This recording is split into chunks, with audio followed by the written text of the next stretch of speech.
O47 Hindi अध्याय 231 शीर्ष 50वीं। पिछला अध्याय। अगला अध्याय। कौन सा राज्य? उसके मित्र ने पूछा। उसकी आवाज में अत्यधिक उत्साह सुनाई दे रहा था। मैं भी उस उत्तर का इंतजार करते हुए उत्साहित था, लेकिन इस कमीने ने जानबूझकर कुछ सेकंड तक एक शब्द भी नहीं बोला। ये देखकर मुझे इस कमीने को पीटने की बहुत इच्छा हुई। मिनवा क्षेत्र, उसने जल्दी से कहा, जैसे ही उसके दोस्त ने अपना हाथ उठाकर उस पर मारा। क्या ये सचमुच सच है? उसके मित्र ने पूछा। जो उसने सुना उस पर विश्वास न करते हुए, मुझे भी लगा कि यह सही नहीं है। वे मिनवे जैसे अंतरिक्ष क्षेत्र का टिकट नहीं दे सकते। ये सच है, मेरे चचेरे भाई ने मुझे व्यक्तिगत रूप से बताया। उसने अपने दोस्त का सवाल सुनकर कहा। अपने मित्र को अपने चचेरे भाई का जिक्र करते देख उसे भी विश्वास हो गया और वह भी मेरी तरह गहरी सोच में पड़ गया। जहां तक मुझे पता है, मिनवा क्षेत्र लगभग 40 वर्ष पहले अस्तित्व में आया। यह उन कुछ क्षेत्रों में से एक है जिसे किसी एक संगठन द्वारा नहीं बल्कि सभी द्वारा नियंत्रित किया जाता है। मिनवा क्षेत्र एक विशेष अंतरिक्ष क्षेत्र है, सामान्य अंतरिक्ष क्षेत्रों के विपरीत जिनमें प्रवेश द्वार निश्चित होते हैं और हर समय खुले रहते हैं। मिनवा अंतरिक्ष क्षेत्र ऐसा नहीं है। ऐसा कहा जाता है कि मिनवा राज्य का प्रवेश द्वार हर 45 महीने में एक बार खुलता था और गायब होने से पहले केवल 20 दिनों के लिए खुलता था। मैं मिनवा रियल्म का नाम सुनकर चौंक गया, क्योंकि यह बहुत ही खतरनाक है। सामान्य तौर पर वे उस दायरे का टिकट देते हैं जिसकी सीमा कॉर्पोरल चरण है। कभी कभी वे ऐसे दायरे में भी जाते हैं जिसकी सीमा सार्जेंट चरण की होती है, लेकिन मिनवा क्षेत्र की सीमा मास्टर चरण होती है। मैंने जो सुना है उसके अनुसार मिनवा क्षेत्र बहुत खतरनाक है, अंतरिक्ष क्षेत्र से भी अधिक खतरनाक जहां मैं पहले गया था। इसके अलावा इस क्षेत्र का अभी तक पूरी तरह से अन्वेषण नहीं हुआ है। अभी भी इसके कुछ हिस्से ऐसे हैं जिनका अन्वेषण किया जाना बाकी है। यह क्षेत्र भाग्य से भरा हुआ है, लेकिन बहुत खतरनाक है, विशेष रूप से मेरे जैसे विशेषज्ञ स्तर के विकासकर्ता के लिए। मैंने जल्दी से अपने होलोवॉच पर कुछ खोज की और जान गया कि इस क्षेत्र का अगला उद्घाटन 13-14 महीने दूर है।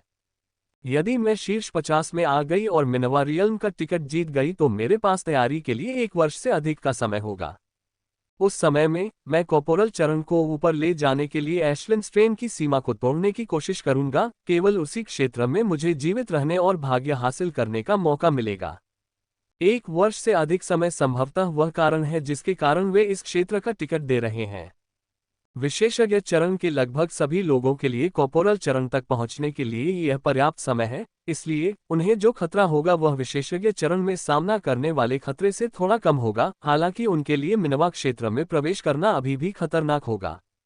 अपने मुकाबले का इंतजार करते हुए मैं रिंग में होने वाले मुकाबलों को देखता रहा और जैसे जैसे मैंने और मुकाबले देखे, मुझे लगा कि मेरा पिछला अनुमान बिल्कुल सच है। अनीसा ने जो शक्ति प्रदर्शित की है वह निश्चित रूप से उसे शीर्ष 50 में पहुंचा सकती है, और इसका मतलब है कि मेरे पास भी शीर्ष 50 तक पहुंचने की शक्ति है। जब तक मेरी किस्मत खराब नहीं हुई, मुझे टॉप 50 में जगह बनाने का पूरा भरोसा है। मैंने पहले ही 4 लड़ाइयां लड़ ली हैं, जुड़वां और एक टाई। मैंने आज दोपहर एक और लड़ाई लड़ी है और उसके बाद 5 और लड़ूंगा। समय बीतने में आधा घंटा लग गया और मुझे अपने नए प्रतिद्वंद्वी के बारे में जानकारी मिल गई। उसकी रैंक 129 है और उसके पास नाइट आर्टिफैक्ट और कौशल दोनों हैं।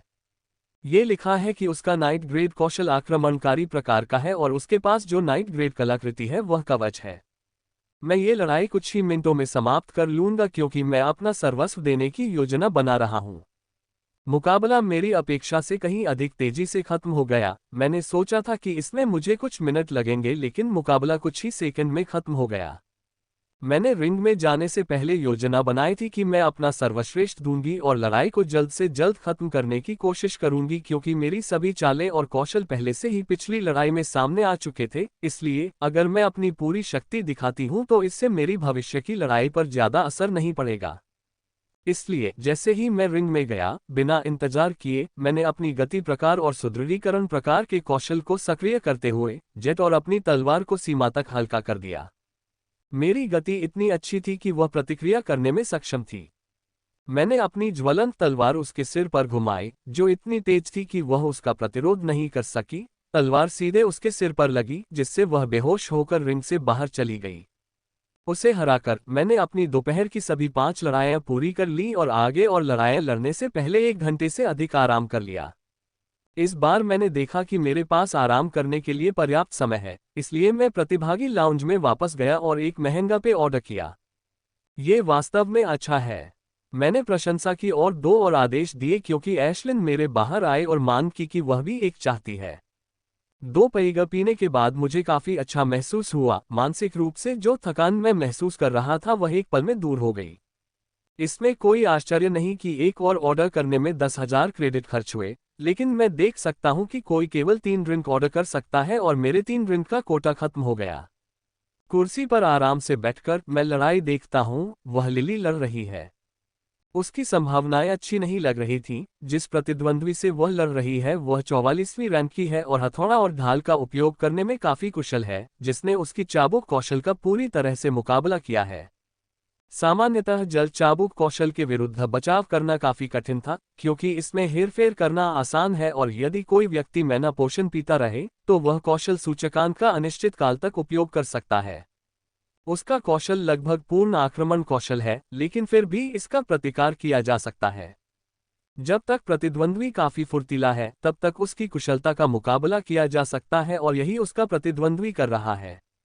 यह उसका कौशल है कि अपनी लड़ाई जारी रखते हुए यदि उसके पास कोई अन्य कौशल होता, भले ही उसके पास मेरा फायर स्ट्राइक होता, तो वह लड़ाई के बाद 5 मिनट खो देती। उसकी कुशलता का सबसे अच्छा उपयोग प्रतिद्वंद्वी को रोकने में होता है और वह यही कर रही है। फुर्तीला होने के बावजूद उसे उसके करीब आने में कठिनाई हो रही है, लेकिन जैसे जैसे समय बीत रहा है वह उसके तौर तरीकों का आदी होता जा रहा है और लिली को हराने में उसे 5 मिनट से ज्यादा समय नहीं लगेगा। जैसे जैसे समय बीतता गया उसके प्रतिद्वंद्वी को आक्रमण करने के अधिक से अधिक अवसर मिलते गए, जबकि वह बड़ी मुश्किल से उसे पुनः प्रशिक्षित कर पा रही थी। लिली के शरीर पर चोटें बढ़ती जा रही थीं और प्रतिद्वंद्वी ने उसे औषधि पीने का कोई मौका नहीं दिया। कुछ सेकंड बाद लिली का चाबुक टिमटिमाने लगा और रुक गया, क्योंकि उसके पास कोई मन नहीं था और वह मौका उसके प्रतिद्वंद्वी द्वारा इस्तेमाल किया गया था। वह तेजी से उसकी ओर आया और अपने हथौड़े से सीधे उसकी छाती पर प्रहार किया, जिससे वह पतन की तरह रिंग से उड़ गई। यह आश्चर्यजनक परिणाम नहीं है, उसका प्रतिद्वंद्वी निश्चित रूप से जीतने जा रहा है। लिली के पास पुनः प्रशिक्षण प्रकार का कौशल होने के कारण उसकी जीत में देरी हुई। हमले के बाद लिली बेहोश हो गई, क्योंकि रेफरी ने उसे औषधि पिला दी और चिकित्सक उसे ले गए। मैं अपनी लड़ाई का इंतजार करते हुए मुकाबला देख रहा था, तभी मेरी होलोवॉच बज उठी, जिसने मुझे मेरे अगले प्रतिद्वंद्वी के बारे में सूचित कर दिया। बहुत बढ़िया, लिली ने कहा जब मैं अपनी सीट पर वापस बैठा। धन्यवाद, मैंने कहा कि मैंने अभी अभी अपनी 8वीं लड़ाई समाप्त की है, जिसे मैंने 5 मिनट में ही समाप्त कर लिया। 8 मुकाबलों में से मैंने जो सबसे कठिन मुकाबला लड़ा वह चौथा मुकाबला था जिसमें मैं बराबरी पर था। वह सबसे कठिन लड़ाई थी, मुझे उसके हमलों से बचने के लिए अपनी पूरी ताकत लगानी पड़ी। जब भी मैं उस लड़ाई के बारे में सोचता हूं तो आह भरने से खुद को रोक नहीं पाता। अनीसा भी मेरी तरह ही अच्छा प्रदर्शन कर रही है। हमारे बीच हुए मुकाबले को छोड़कर उसने कोई भी मैच नहीं हारा है। लिली ने कहा, आपके पास शीर्ष 50 में आने का 90% मौका है। एक और जीत और मैं 100% हो जाऊंगी। मैं बस मुस्कुराया और कुछ भी नहीं कहा। उन्होंने जो कहा वह सही है। जब तक मुकाबले अचानक बहुत बड़ा मोड़ नहीं लेते, मैं शीर्ष 50 में स्थान रखती हूं और यदि मैं एक और मैच जीत जाती हूं तो ये पुष्टि हो जाएगी, फिर कोई कितना भी अच्छा प्रदर्शन क्यों न करे, वे मेरा स्थान नहीं ले पाएंगे। आपको भी, जब तक आप अगले दोनों मुकाबलों में जीतते हैं या बराबरी करते हैं, आपको भी शीर्ष 50 में आने का मौका मिलेगा। मैंने कहा, लिली को 6 जीत और 2 हार मिली हैं। यदि वह अपनी 2 लड़ाइयां नहीं हारती हैं तो उसके पास शीर्ष 50 में प्रवेश करने का मौका रहेगा। खैर, मैं तो बस अपना सर्वश्रेष्ठ कर सकती हूँ। लिली ने आंखों में आशा भरकर कहा, मैं जो देख रहा हूँ उसके अनुसार आखिरी 2 मुकाबले मेरे लिए कठिन होंगे। मैंने एक ड्रिंक का ऑर्डर दिया और अपने प्रतिद्वंद्वी के बारे में विवरण पढ़ना शुरू कर दिया, जिसके साथ मुझे अगली 2 लड़ाइयों में लड़ना होगा। मेरे अगले प्रतिद्वंद्वी का अनुमान लगाना कठिन नहीं है क्योंकि मेरे समूह में केवल 50 लोग थे। मैंने पहले ही 9 लोगों की सूची बना ली है। अगर मेरा अनुमान सही है तो मेरे 2 प्रतिद्वंद्वी उन्हीं 9 लोगों में से होंगे। 9 लोगों में से 3 लोगों को मैं हरा नहीं सकता क्योंकि वे तीनों ही शीर्ष 10 में हैं और पूर्ण स्कोर भी सूची में है। फिर भी मैं अगले 2 मुकाबलों को लेकर चिंतित नहीं हूं, मेरे पास पहले से ही शीर्ष 50 में आने का मौका है। भले ही मेरे दोनों प्रतिद्वंद्वी शीर्ष 10 में हो और मैं शीर्ष 50 में नहीं आ पाया, तो मुझे थोड़ा दुख होगा, लेकिन ज्यादा नहीं, क्योंकि इस प्रतियोगिता ने पहले ही मेरा रास्ता तय कर दिया था। एकमात्र अफसोस ये होगा कि मैं टॉप 50 की कीमत पर मिनर्वा रियल्म का टिकट नहीं खरीद पाऊंगा, लेकिन चिंता की कोई बात नहीं, मुझे अपने आप पर इतना विश्वास है कि मैं उस रियल्म का टिकट खरीदने के लिए पर्याप्त धन जुटा सकता हूं। मैं उनकी हर लड़ाई देखता हूं और उसका सारांश भी पढ़ता हूं, ताकि मुझे उनकी क्षमता का स्पष्ट चित्र मिल सके। केवल 2 लोगों की जानकारी ने मुझे वास्तव में आश्चर्यचकित किया, जबकि अन्य मेरी समझ के दायरे में थे। ये कहा जा सकता है कि वे 2 लोग सचमुच कुछ खास थे। समय बीतता गया और मैं अपने प्रतिद्वंद्वियों के बारे में जानकारी पढ़ता रहा और इससे पहले कि मैं कुछ समझ पाता, होलोवॉच पर घंटी बज उठी और मुझे मेरे प्रतिद्वंद्वी के बारे में जानकारी मिल गई। ये सबसे मजबूत प्रतिद्वंद्वी है, मैं इससे लड़ूंगा। उसका नाम ओरविन स्टील है, रैंक 19 है और उसने अब तक केवल एक ही मुकाबला हारा है, जो उसने शीर्ष 10 में से एक के खिलाफ लड़ा था। शुभकामनाएं, लिली ने कहा। मैंने सिर हिलाया और रिंग की ओर चल दिया। मैंने उसके बारे में पहले ही विस्तृत जानकारी पढ़ ली थी और अब मुझे अपना सर्वश्रेष्ठ देना है और ये लड़ाई जीतनी है। मुझे लगता है कि मुझे लड़ाई में आगे बढ़ने का मौका मिलेगा। अनीसा के साथ लड़ने के बाद से अनुभव के कारण मेरी ताकत थोड़ी बढ़ गई थी। उसके खिलाफ लड़ते हुए मैंने जो गलतियां की, उसके खिलाफ लड़ते हुए मैं वो गलतियां नहीं करूंगा। जब तक मैं अपने पत्ते सही तरीके से खेलता रहूंगा, ये लड़ाई मैं जीत जाऊंगा। जैसे ही मैं रिंग के पास पहुंचा, मैंने अपने प्रतिद्वंद्वी को देखा। उनका रूप रंग औसत है और कद भी औसत है। उन्हें कुछ हद तक सुंदर कहा जा सकता था यदि उनकी बड़ी नाक ने सब कुछ बिगाड़ दिया होता। वह 20 साल का है, 21 साल से 1 महीना दूर है। अगर वह 1 महीना बड़ा होता तो प्रतियोगिता में भाग नहीं ले पाता। बच्चे, मेरी सलाह है कि अगर तुमने मेरा समय बर्बाद किया तो अभी हार मान लो। मैं तुम्हें इतनी बुरी तरह से हराऊंगा कि इतने कम समय में औषधि भी तुम्हारी चोटों को ठीक नहीं कर पाएगी। उसने धमकी दी जैसे ही मैंने रिंग में प्रवेश किया। मैं उसकी धमकी से हैरान नहीं हूं, उसे मुकाबले से पहले अपने प्रतिद्वंद्वी को धमकाने की आदत थी। वह न केवल अपने प्रतिद्वंद्वी को धमकाता है बल्कि उस पर अमल भी करता है और इसी कारण से उसके पिछले प्रतिद्वंद्वी ने पहले ही उसकी सलाह मान ली थी। आपकी अच्छी सलाह के लिए धन्यवाद, मैंने मुस्कुराते हुए उत्तर दिया। रिंग में अपनी जगह पर खड़े होकर मुझे जवाब देते देख उसके चेहरे पर बहुत गुस्से का भाव आ गया, जैसे कि मैंने अभी अभी उसकी गर्लफ्रेंड के साथ संबंध बनाए हों। अच्छा, मुझे तुम्हारी यह रील तोड़ने में मजा आएगा, उसने कहा। ऐसा कहते हुए उसने मुस्कुराने की कोशिश की, लेकिन वह बुरी तरह असफल रहा क्योंकि उसके चेहरे पर गुस्सा साफ दिख रहा था। क्या आप दोनों तैयार हैं? रेफरी ने पूछा जब हम अपनी कलाकृतियों को सक्रिय कर रहे थे। लड़ो, रेफरी ने हमारी कोई आपत्ति न देखते हुए कहा। मैंने अपनी तलवार को घूमती हुई लपटों से ढक दिया, जब तक कि तलवार का कोई निशान दिखाई नहीं देने लगा और जब तक मेरा प्रतिद्वंद्वी मेरी ओर नहीं आया, मैं अपनी जगह पर ही रहा। मेरे प्रतिद्वंद्वी ने एक युद्ध कुल्हाड़ी का प्रयोग किया जो कि एक जाल से भी अधिक लंबी है तथा काटने के लिए सबसे अच्छे हथियारों में से एक है। उसने अपनी नाइट ग्रेड गति प्रकार की कुशलता और शक्ति प्रकार की कुशलता को सक्रिय कर लिया था, क्योंकि नीले और नारंगी रंग की एक हल्की परत ने उसे ढक लिया था। उनके 2 कौशल एक दूसरे को बढ़ाते हैं और उन्हें बढ़ावा देते हैं। मैं उसे अपने करीब आते देखकर भी नहीं हिला। ये देखकर उसके मुंह से एक अजीब सी मुस्कान निकली। उसे लगा कि उसकी ताकत के कारण मैं डर के मारे स्तब्ध हो गई हूं। मेरे पास आते ही उसने अपनी तलवार पूरी ताकत से घुमाई। फुरफुर, जैसे ही उसकी कुल्हाड़ी मुझ तक पहुंचने वाली थी, मेरे पैरों के नीचे प्रकाश की 2 बड़ी धाराएं मुझे रॉकेट की तरह सीधे हवा में उछाल रही थीं। आग बरसाओ, मैं हवा में घूम गया और ऊपर जाते हुए 3 बार आग बरसाए। यह एक अपरिहार्य हमला है। वह अभी भी अपने कौशल की गति में है, चाहे वह कितना भी प्रयास करे, वह मेरे तीनों फायर बोल्टों को रोकने में सक्षम नहीं होगा। उसने महसूस किया कि आग की 3 चिंगारी तेजी से उसकी ओर आ रही है। उसने सहज ही अपनी तलवार को अपने सिर की ओर घुमाया तथा अपने शरीर के अन्य भागों को केवल कवच के सहारे ही सुरक्षित छोड़ दिया। वह गति में भी ज्यादा कुछ नहीं कर सका, क्योंकि ढाल को सक्रिय करने में समय लगता और नाइट ग्रेड रक्षा के लिए भी समय लगता। उसे इसे ठीक उसी समय सक्रिय करना था जब मैंने अपने अग्नि बोल्ट छोड़े थे, उसके बाद ये बेकार हो जाएगा। क्लैंक क्लैंक, मुझे उसकी सराहना करनी होगी। मैंने सोचा था कि वह मेरे केवल एक फायरबोल्ट से ही बचाव कर पाएगा, लेकिन उसने किस्मत की मदद से 2 फायरबोल्ट से बचाव कर लिया। नाइट ग्रेड कवच की रक्षा नाइट ग्रेड ढाल की तुलना में कम है, यह अधिकतम मेरे फायरबोल्ट्स की शक्ति का 60% ब्लॉक करने में सक्षम होगा, लेकिन यह उनके शरीर के माध्यम से छेद करने के लिए पर्याप्त है। पुच! मेरी फायरबोल्ट उसके कंधे से होकर गुजरी और उसमें एक छोटा सा छेद कर दिया।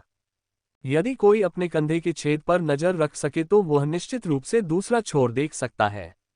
ये अग्नि बोल्ट अन्य कौशल की तुलना में विशेष हैं। न केवल वे शरीर के माध्यम से भेद सकते हैं, बल्कि वे जिस रास्ते से गुजरे हैं उसे भी जला सकते हैं, इसलिए ये कम समय में उपचार को कठिन बना देगा। आहे! वह दर्द से चिल्लाया और जब मैंने औषधि पी और एक और छोटी छलांग लगाने के लिए आसमानी सीढ़ियों का उपयोग किया तो वह रुक गया। उसने मुझे ऊपर उठते हुए देखा और गुस्से से मेरी ओर देखा और अपनी मांसपेशियों को लहराते हुए मैं देख सकता था कि वह मन की आपूर्ति के लिए सुई मशीन का उपयोग कर रहा है। यह एकदम सही हमला था। यदि मैं अपनी सामान्य शैली के अनुसार ही उनके पहले के हमले का बलपूर्वक प्रतिकार करता तो कोई फायदा नहीं होता। मुझे बल प्रदर्शन में पीछे धकेल दिया जाता और हम दोनों एक दूसरे पर पागलों की तरह हमला कर देते, लेकिन कोई परिणाम नहीं मिलता। आग पर हमला। मैंने हवा में फिर से हमला किया, इस बार दर्द महसूस करते हुए। उसने अपनी रक्षा प्रकार कौशल और ढाल को सक्रिय कर दिया था। पिंग पिंग पिंग, धप! मेरे 3 फायर बोल्ट उसके द्वारा छोड़े गए, लेकिन उन्होंने मुझे जमीन पर पूरी तरह से उतरने के लिए पर्याप्त समय दिया। उसने अपनी लाल आंखों से मेरी ओर देखा, उसकी कुल्हाड़ी आग में लिपटी हुई दिख रही थी। अगले ही पल उसने अपनी तलवार मेरी ओर घुमाए और लगभग 10 आग के गोले मेरी ओर आ गिरे। उसके हाथों की गति थोड़ी अस्थिर लग रही थी, लेकिन इतनी भी अस्थिर नहीं कि उसके कौशल पर प्रभाव पड़े। यदि मैं उसके शरीर में कुछ और फायरबोल्ट घुसा सकूं, तभी मैं उसे अधिक प्रभावित कर सकूंगा। ये आग के गोले गहरे पीले रंग के होते हैं जिनमें बैंगनी रंग की झलक होती है। ये सामान्य आग के गोले नहीं होते, बल्कि नाइट ग्रेड कौशल होते हैं। मैंने पहले भी उनकी क्लिप देखी है। वे सामान्य आग के गोले की तरह दिखते थे, लेकिन उनमें बारीक शेरों की शक्ति के समान चिपचिपा गुण था। उनका कार्य तार की तरह है। एक बार वे आपकी त्वचा को छू ले तो वे चिपक जाएंगे और तभी फैलेंगे जब वे अपनी पूरी शक्ति का उपयोग कर लेंगे। ऐसे कौशल से हमेशा दूर रहना चाहिए। वह काफी अच्छा है। उसने आग के गोले इस तरह छोड़े थे कि मैं कूदकर उनसे बच नहीं पाऊंगा। उसने शायद मेरी प्रोफाइल नहीं पढ़ी होगी या मेरे पिछले मैच नहीं देखे होंगे, अन्यथा उसने ऐसी मूर्खतापूर्ण गलती नहीं की होगी। मेरे पिछले प्रतिद्वंद्वी मुझसे अधिक चतुर थे, यद्यपि वे मुझसे हार गए थे। Furfur furfur. जैसे ही उसने अपने आग के गोले छोड़े, मैंने पीछे से सभी 5 जेट जला दिए और अपनी त्वरित हरकतों से बगल की ओर चला गया। मैंने पहले ही उसका मैच देख लिया था और मुझे उसके कौशल के बारे में सब पता था। ये आग के गोले बहुत खतरनाक होते हैं, लेकिन इनमें एक छोटी सी खामी होती है और वह है इनकी गति। जब तक किसी को अपने कौशल और गति का पूर्व ज्ञान है जो शूरवीर स्तर के कौशल से मेल खाता है, तब तक वह इन आग के गोलों से बच सकता है। आग बरसाओ। मैंने उसके हमलों से बचते हुए अपने कौशल से फिर हमला किया। मेरी तलवार से होकर आग की 3 छोटी छोटी किरणें उसके शरीर के विभिन्न भागों पर हमला कर रही थीं। जब मैं उनके बारे में जानकारी पढ़ रहा था तो एक ने ध्यान दिया कि जब उन्होंने अपने नाइट ग्रेड कौशल का उपयोग किया तो उन्होंने कौशल रक्षात्मक कौशल को बंद कर दिया। मुझे नहीं लगता कि वह अपने प्रतिद्वंद्वी को धोखा देने के लिए ऐसा करता है, या वह मनसीमा के कारण केवल एक कौशल का उपयोग करने में सक्षम था। मैंने उसे अपनी रक्षा शैली कौशल को सक्रिय करते नहीं देखा, उसने केवल अपनी नाइट ग्रेड शील्ड को ही सक्रिय किया था।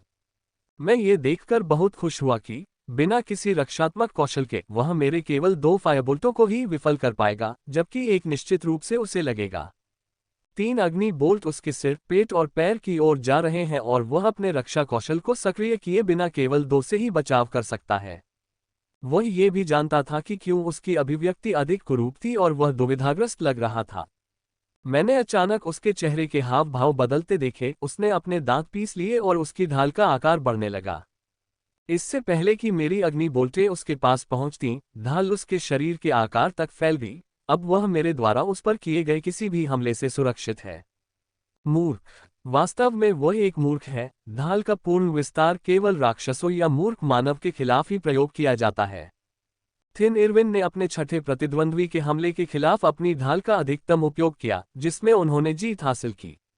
वह जीत गया क्योंकि उसका प्रतिद्वंद्वी मूर्ख है, मैं नहीं। इस पूरी तरह से फैली हुई ढाल को देखकर मैं बड़े मुस्कुराते हुए औषधि का एक घूंट पीने के लिए मुड़ता हूँ। जैसा कि मैंने कहा, एक पूर्ण विस्तारित ढाल का उपयोग राक्षस या मूर्ख प्रतिद्वंद्वी के खिलाफ किया जा सकता है, क्योंकि पूर्ण विस्तारित नाइट ग्रेड ढाल में बहुत अधिक मात्रा में मैना का उपयोग होता है। freeomegaabnormal.com। सामान्यतः नाइट ग्रेड आर्टिफैक्ट ग्रेड एक आर्टिफैक्ट की तुलना में कम मैना का उपयोग करते हैं, लेकिन जब कोई उन्हें अपनी सीमा पर उपयोग करता है तो ये बदल जाता है। इस ढाल की तरह जिसे उसने अपनी सीमा तक विस्तारित किया है, इसमें बहुत अधिक मन लगता है। विशाल मान प्राप्त करना कोई बड़ी समस्या नहीं है, लेकिन बढ़त खोना बड़ी समस्या है। वह मेरे विरुद्ध युद्ध में अपनी बढ़त खो चुका था, क्योंकि उस विशाल ढाल का उपयोग करते हुए वह किसी अन्य नाइट ग्रेड कौशल का उपयोग नहीं कर सकता था, क्योंकि नाइट ग्रेड कौशल का उपयोग करने के लिए बहुत अधिक मन व्यय होता था। उसे पहले अपनी ढाल को निष्क्रिय करना पड़ता था और फिर किसी अन्य कौशल को सक्रिय करना पड़ता था। इस निष्क्रियकरण और सक्रियकरण से मुझे घातक हमला करने के लिए पर्याप्त समय मिल जाएगा। Ping ping ping. मेरे 3 फायरबोल्ट ढाल से टकरा गए थे, जिससे मेरे पीछे खड़े प्रतिद्वंद्वी की रक्षा हो रही थी। 1 सेकंड के हमले के बाद उसने ढाल को निष्क्रिय नहीं किया। उसे ये भी समझ में आ गया कि उसने वास्तव में गलत निर्णय लिया है और अब वह शायद इस खतरनाक स्थिति से बाहर निकलने का उपाय सोच रहा है। सामान्य तौर पर मुझे उसे हराने में आधे घंटे से अधिक का समय लगता, लेकिन अब इस शील्ड विवाद के कारण मुझे विश्वास है कि मैं ये लड़ाई अधिकतम 2 मिनट में ही समाप्त कर लूंगा।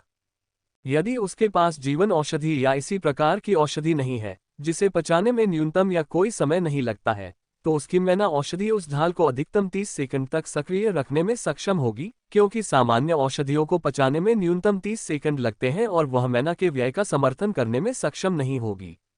मैंने पहले ही मन का एक बड़ा घूंट ले लिया था जैसे ही मैंने उसे अधिकतम ढाल को सक्रिय करते देखा।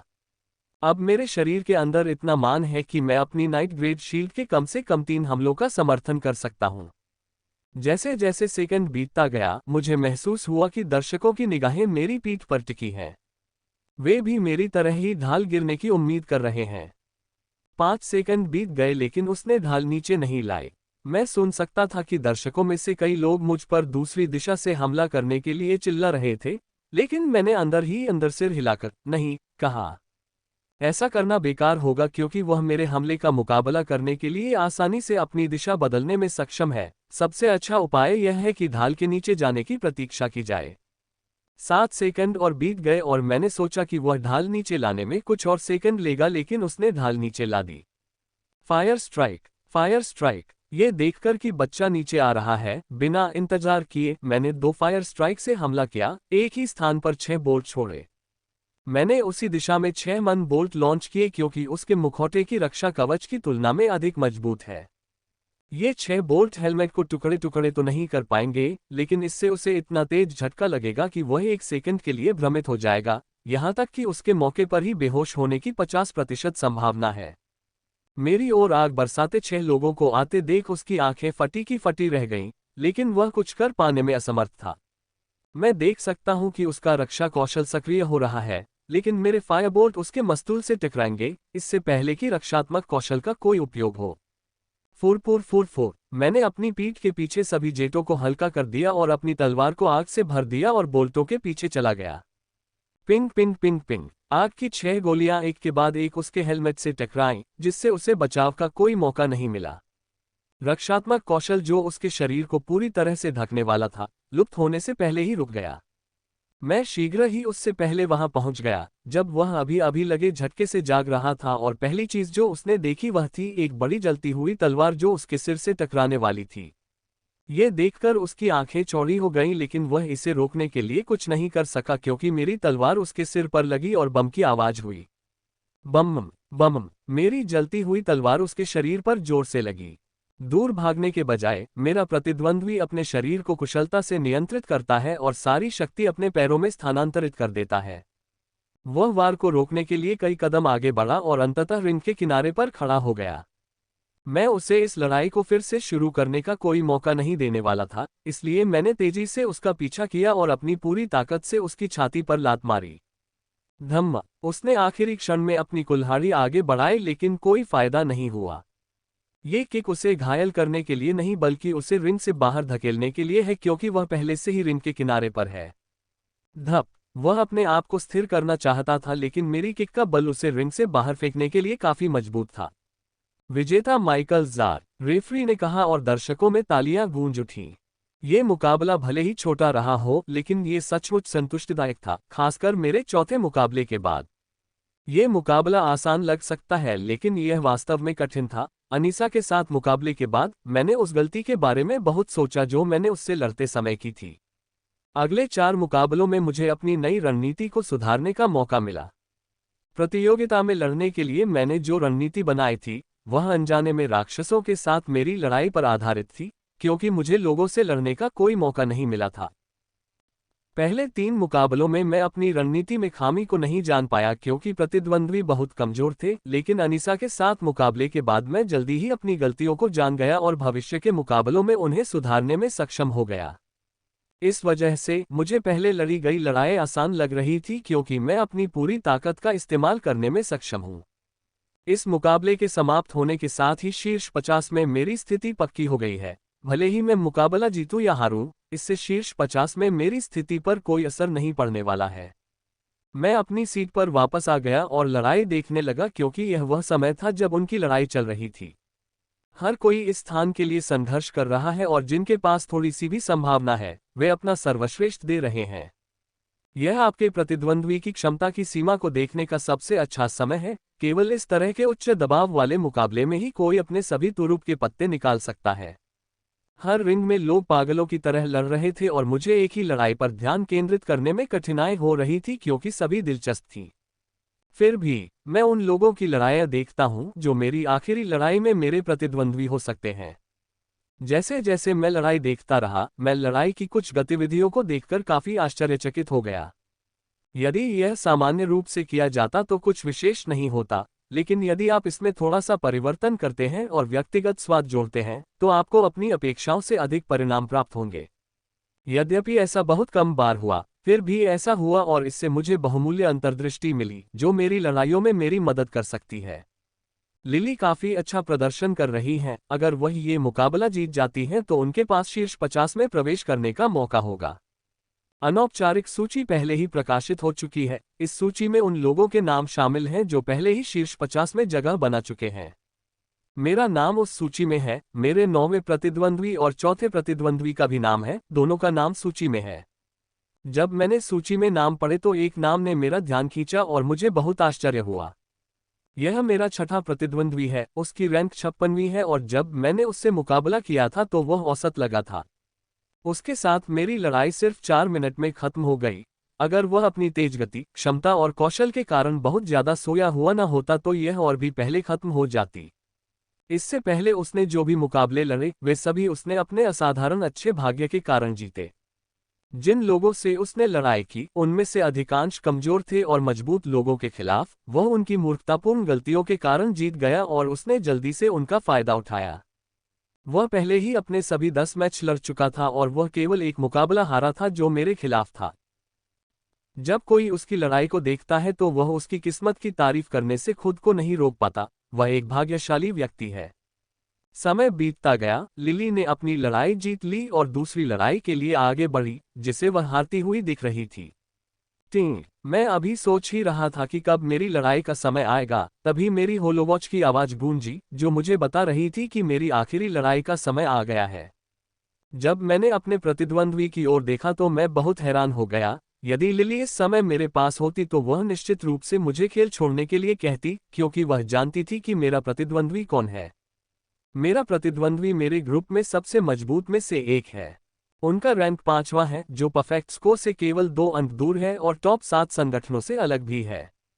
उसे अपना प्रतिद्वंद्वी देखकर मैं बहुत खुश हो जाता हूं। उससे मुकाबला करने से मुझे इस प्रतियोगिता के शीर्ष अधिकारियों की शक्ति के बारे में स्पष्ट संकेत मिल जाएगा। इस बार मैंने अपने प्रतिद्वंद्वी के बारे में अधिक जानकारी पढ़ने या देखने की जहमत नहीं उठाई क्योंकि मैं सुबह से ही ऐसा कर रहा था। जैसे जैसे मैं रिंग की ओर बढ़ रहा हूं, मैं काफी कांप रहा हूं। ये डर के कारण नहीं बल्कि उत्साह के कारण है। मैं इस प्रतिद्वंद्वी से मुकाबला करने के लिए बहुत उत्साहित हूं। जैसे ही मैं रिंग में दाखिल हुआ, मेरा प्रतिद्वंद्वी पहले से ही वहां इंतजार कर रहा था। ऐसा लग रहा था कि वह लड़ाई में बहुत उदासीन था क्योंकि मुझे रिंग में प्रवेश करते हुए देखकर भी उसने मेरी ओर देखा तक नहीं। मैंने भी उसकी उदासीनता देखकर कुछ नहीं कहा। क्या आप दोनों तैयार हैं? रेफरी ने औपचारिकता के तौर पर पूछा जब उसने हम दोनों को अपनी कलाकृतियों को सक्रिय करते देखा। लड़ो, वह चिल्लाया। रेफरी ने जोर से चिल्लाया लेकिन हम दोनों अपनी जगह से नहीं हिले। आग बरसाओ। ये देखकर कि वह अभी भी हिलने में दिलचस्पी नहीं ले रहा है, मैंने हमला शुरू कर दिया। चलो देखते हैं कि तुम मेरी आग के सामने आगे बढ़ते हो या नहीं। उसने मेरी कुशलता में उतार चढ़ाव को महसूस करते हुए ऊपर देखा और अगले ही क्षण उसकी ढल और रक्षा कुशलता दोनों एक के बाद एक सक्रिय हो गईं। पिंग पिंग पिंग, मेरे तीनों तीर उससे टकराए, दो उसकी ढाल से बच गए जबकि आखिरी तीर उसकी चौड़ी तलवार से बच गया। उसके चेहरे पर आश्चर्य का भाव आया लेकिन उसने तुरंत उसे छुपा लिया। जैसे ही मैंने औषधि का एक घूंट लिया और दूसरा अग्नि प्रहार करने वाला था, मुझे शक्ति में उतार चढ़ाव महसूस हुआ और मैंने उसे तेजी से मेरी ओर आते देखा। वह तीव्र गति वाले कौशल का प्रयोग कर रहा है, मैंने सोचा जब मैंने उसे अपनी ओर आते देखा। मैं उसे अपनी ओर आते देखकर भी अपनी जगह से नहीं हिला, मैं वहीं पर खड़ा रहा। फुरफुर, जब वह मुझसे 2 मीटर दूर था, मैंने अपने पैरों के नीचे 2 जेट फायर किए और हवा में उड़ गया। मैं अपने पिछले प्रतिद्वंद्वी के साथ किए गए हमले की तरह हवा में ही हमला करने वाला था, तभी मुझे तेज उतार चढ़ाव का एहसास हुआ। मैंने तुरंत स्काई स्टेप सक्रिय कर दिए और नीचे देखा तो हरे तीर मेरी ओर आ रहे थे। वे पहले ही आधी दूरी तय कर चुके हैं। यह अच्छी बात है, मैंने पहले से ही आकाशीय कदम सक्रिय कर लिए हैं। कम से कम मैं आधे तीर को चकमा देने में सक्षम हो जाऊंगा। स्काई स्टेप का लाभ उठाते हुए मैंने बचाव के लिए पहले से सक्रिय कौशल का उपयोग करते हुए एक और छलांग लगाई। पिंग पिंग पिंग, पुछी पुछी, कुछ तीरों से मैं बच गया। 3 तीरों का मैंने प्रतिकार किया लेकिन अंतिम 2 का मैं प्रतिकार नहीं कर सका क्योंकि वे मेरे दाहिने पैर और कमर में घुस गए। दर्द की परवाह न करते हुए मैं आसमानी सीढ़ियों पर दूसरा पैर जमाने ही वाला था कि मैंने अपने सामने तीरों की एक और बौछार देखी। तो बर्बाद हो गया। मैंने सोचा कि तीर को अपने सामने ही ढूंढूं। मैंने अभी अपनी ढाल क्यों हटाई, कम से कम इससे मेरे सिर की रक्षा तो होती। जहां तक किसी अन्य चोट की बात है तो वह औषधि से ठीक हो जाती। ये सब मेरी लापरवाही के कारण हुआ है। यदि मैंने अपने प्रतिद्वंद्वी का सामान्य मापदंड से आकलन नहीं किया होता तो मुझे इस मुकाबले का अधिक आनंद लेने का मौका मिलता, लेकिन अब सारे अवसर समाप्त हो गए हैं। मुझे अपनी ओर आने वाले हरे तीरों की चिंता नहीं थी। डब डब डब, जैसे ही उन्होंने मुझे छूने ही वाले थे, एक पानी वाली स्क्रीन मेरे सामने प्रकट हुई और मुझे हमले से बचा लिया। ये रेफरी द्वारा किया गया, उसके हस्तक्षेप का मतलब है कि मैं मैच हार गया। विजेता मार्क फोस्टर, रेफरी ने कहा। आह भरते हुए मैं रिंग से दूर चला गया। मैं इस लड़ाई में बहुत लापरवाह था। मैंने कई गलतियां की। सबसे पहली और सबसे बड़ी बात यह कि मैंने अपने प्रतिद्वंद्वी की ताकत का गलत आकलन किया। यदि मैं जेट की मदद से छलांग लगाते समय थोड़ी सावधानी बरतता तो उसके हमलों से आसानी से बच सकता था। दूसरी गलती जो मैंने की वह ये कि मैंने उनके पहले हमले से बचाव करने के बाद अपनी सुरक्षा बहुत जल्दी कम कर दी। यदि मैंने अपनी ढाल को अपने सामने 1 सेकंड और रखा होता तो लड़ाई कुछ मिनट और चलती। लड़ाई जितनी लंबी होती, कल की लड़ाई के लिए यह मुझे उतना ही अधिक मूल्यवान अनुभव प्रदान करती, क्योंकि प्रत्येक प्रतिद्वंद्वी कठिन चुनौती देने वाला था। बधाई हो, मैंने कहा और लिली को हल्के से गले लगाया। वह अंततः सफल हो गई। हालांकि मुश्किल से ही सही, लेकिन 7 जीत, 1 टाई और 2 हार के साथ वह अंततः शीर्ष 50 में पहुंच गई। आप भी, उसने कहा। आज के लिए प्रतियोगिता समाप्त हो गई है। कल शीर्ष 50 में से स्थान पाने के लिए प्रतिस्पर्धा होगी क्योंकि इस बार पुरस्कार आकर्षक हैं। शीर्ष 50 को मिनवा क्षेत्र में जाने का वास्तविक टिकट मिलेगा। शीर्ष 10 को अपनी पसंद का एक नाइट ग्रेड आर्टिफैक्ट मिलेगा। शीर्ष 3 को नाइट ग्रेड कौशल मिलेगा और चैंपियन को किसी भी शीर्ष 7 संगठन के संग्रह से अपनी पसंद का एक और नाइट ग्रेड कौशल प्राप्त करने का मौका मिलेगा। यह एक बहुत बड़ा अवसर है, क्योंकि स्वयं के लिए सर्वोत्तम कौशल वह नहीं है जो सबसे शक्तिशाली है, बल्कि वह कौशल है जो सबसे उपयुक्त है। केवल तभी कोई उस कौशल का सर्वोत्तम उपयोग कर सकता है। मैं अभी यही सोच रहा था कि तभी मुझे मेरे अनुरोध द्वारा मेरी सोच से बाहर खींच लिया गया। यह एक फोटो के लिए अनुरोध था। शीर्ष 50 की सूची पहले ही जारी हो चुकी थी और जो लोग मेरे और लिली जैसे अज्ञात थे, वे तुरंत पूरे शहर में प्रसिद्ध हो गए। अब जब हम कार्यक्रम स्थल से बाहर निकल रहे हैं तो कई लोगों ने हमसे फोटो खिंचवाने के लिए कहा। मुझे हर कुछ कदम पर एक फोटो लेनी पड़ रही थी। मैं इसे अस्वीकार करना चाहता था क्योंकि इससे मुझे देर हो रही थी, लेकिन मुझे ऐसा करना सही नहीं लगा। मुझे और लिली को कार्यक्रम स्थल से बाहर निकलने में काफी समय लग गया। ये वास्तव में एक डरावना अनुभव था। मुझे अपने पिछले झगड़ों में कभी इतना डर नहीं लगा जितना कि अभी लग रहा है। जब लोग फोटो लेने के लिए मुझे जबरदस्ती अपने शरीर के करीब खींच रहे थे, तब भी मैं आसानी से चल पा रही थी। ये सचमुच डरावना था, लिली ने कहा जब हम काफी कठिनाई के बाद होवर कार में बैठे। मैं तो बस सिर हिलाकर सहमति दे सका। हम दोनों ही अपेक्षाकृत अज्ञात हैं। मैं कल्पना नहीं कर सकता कि प्रसिद्ध लोगों के लिए ये कैसा होता होगा, जैसे कि परफेक्ट स्कोर। आपको हमारे प्रशिक्षण केंद्र से प्राप्त अधिसूचना पढ़नी चाहिए, लिली ने प्रसन्नतापूर्वक कहा, जबकि उसका चेहरा उसकी पूरी घड़ी पर चिपका हुआ था। मुझे अपनी होल वॉच देखने का समय नहीं मिला क्योंकि वह लगातार बज रही थी। मैं जल्दी से प्रशिक्षण केंद्र से आया मेल खोजता हूं और पढ़ता हूं। जब मैंने इसे पूरा पढ़ा तो मेरे मुंह से "ओ" निकला, लेकिन कुछ देर सोचने के बाद मुझे ये सामान्य लगा और इससे सबसे अधिक लाभ हमारे प्रशिक्षण केंद्र को मिल रहा है। हमारे प्रशिक्षण केंद्र को हमारे विशेष प्रशिक्षण के लिए भुगतान की गई पूरी फीस वापस करनी पड़ी और आज से 1 साल का पास भी देना पड़ा। आज से हम 1 वर्ष के लिए कोई भी प्रशिक्षण कार्यक्रम चुन सकते हैं और यह निःशुल्क होगा। वे हमसे एक भी पैसा नहीं लेंगे। इतना ही नहीं, यदि हम में से कोई शीर्ष 25 में आ जाता है तो हमें नाइट ग्रेड आर्टिफैक्ट से पुरस्कृत किया जाएगा और यदि हम शीर्ष 10 में आ जाते हैं तो हमें एक नाइट ग्रेड कौशल प्रदान किया जाएगा। इसमें यह नहीं बताया गया कि यदि हम शीर्ष 3 में आ गए तो हमें क्या इनाम मिलेगा, क्योंकि इतनी उम्मीद नहीं थी। फिर भी ये पुरस्कार बहुत आकर्षक है, इतने कि कोई भी व्यक्ति अपनी जान से लड़ने को मजबूर हो जाए। खैर, ये तो अपेक्षित ही है। जितना अधिक हम प्रतियोगिता में आगे बढ़ेंगे, प्रशिक्षण केंद्र की प्रतिष्ठा उतनी ही अधिक बढ़ेगी। हमारा प्रशिक्षण केंद्र अकेला ऐसा नहीं है, कई कंपनियां और लोग प्रायोजन का प्रस्ताव भेज रहे थे, लेकिन मैंने उन सभी को अस्वीकार कर दिया। प्रतियोगिता का अंतिम मैच कल है और वे मुझे लड़ाई का रुख बदलने के लिए कुछ नहीं देंगे। नाइट ग्रेड आर्टिफैक्ट और कौशल को छोड़कर।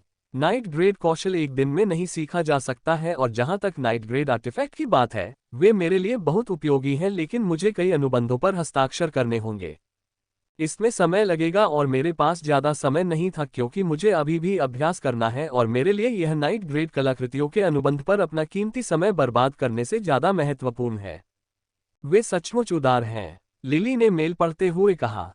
हाँ, बहुत उदार, मैंने भी उत्तर दिया और मेल बंद कर दिया तथा अपने मित्रों की बधाइयों का उत्तर देना शुरू कर दिया। इसे पहनो, इससे बहुत समय बचेगा, मैंने लिली को उच्च गुणवत्ता वाला फेस मास्क देते हुए कहा। जिस दिन उस मोटे आदमी ने मेरे हुनर के लिए मुझे मारने की कोशिश की, उसी दिन मैंने कुछ फेस मास्क खरीद लिया था। यह मेरे द्वारा सीखे गए सबसे कठोर सबकों में से एक है और उस दिन से मैं कभी भी बिना मास्क पहने बाहर नहीं निकला। लिली ने मुझसे यह नहीं पूछा कि मैंने मास्क कहाँ से निकाला और उसने बस धन्यवाद कहने के बाद उसे पहन लिया। जब हमारी होवर कार प्रशिक्षण केंद्र के प्रवेश द्वार पर रुकी तो हमने वहां सामान्य से अधिक लोगों को देखा, लेकिन किसी ने हमें नहीं रोका क्योंकि मास्क पहनना एक सामान्य बात है।